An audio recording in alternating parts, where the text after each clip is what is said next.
Hey guys, so another day, another lakad day. Bago tayo mag-start maglakad ngayon guys, time check muna. It's 4:10 in the afternoon.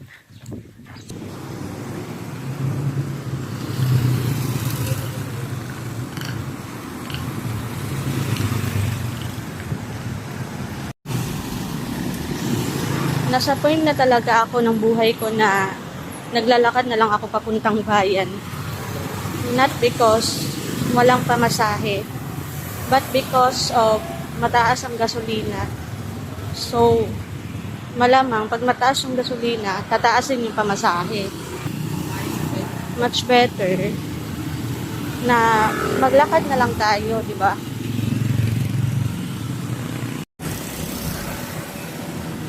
Today, medyo malayo-layo yung lalakarin ko, guys.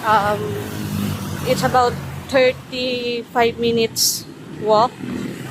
I'm not sure, pero update ko kayo mamaya kung anong oras ko marating doon. And depende rin kung gano'ng kabilis maglakad. So, maybe it's 40 minutes walk papuntang bayan. Malayo siya pero kayang-kayang lakarin yan. Sanay naman tayong maglakad.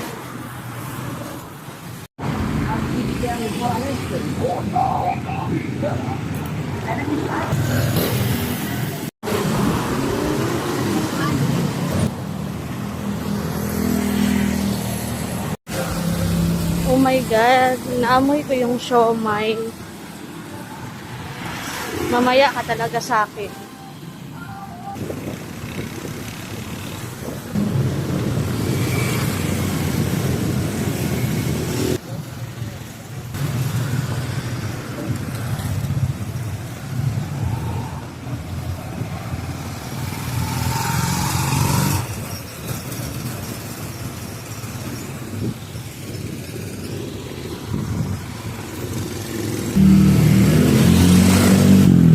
So, parang almost 1 hour yung nilakad ko guys, papuntang bayan. So, I don't think kung mabilis siya or hindi.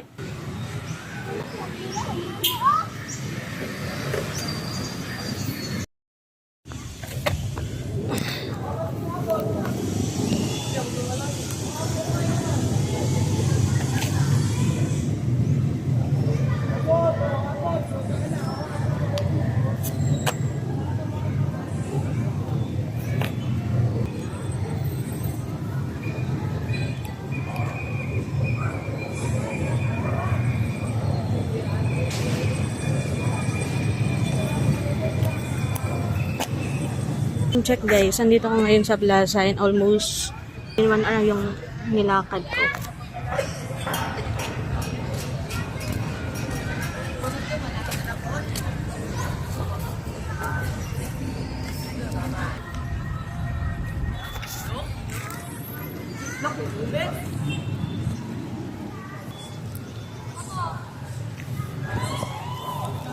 Hello, Christian Dave. Please proceed to counter 2.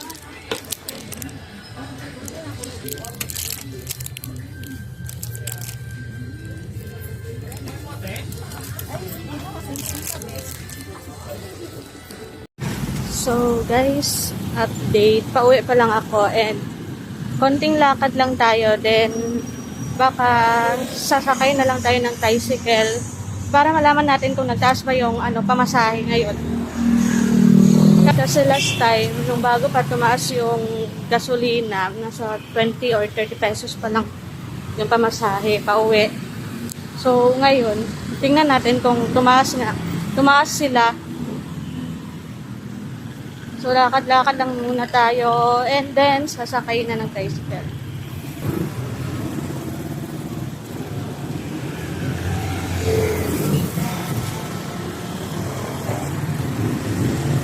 Time check tayo.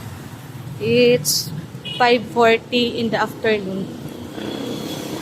Hindi na tayo maglalakad pa uwi kasi medyo malayo pa yun and almost 1 hour yung lalakarin. So, sasakay na lang tayo guys. Para naman malaman natin kung tumaas na ba yung pamasahe.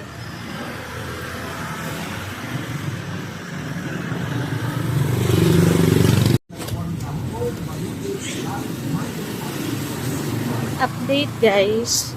Malapit na tayo ngayon sa parkingan or paradahan ng tricycle. So, bye guys.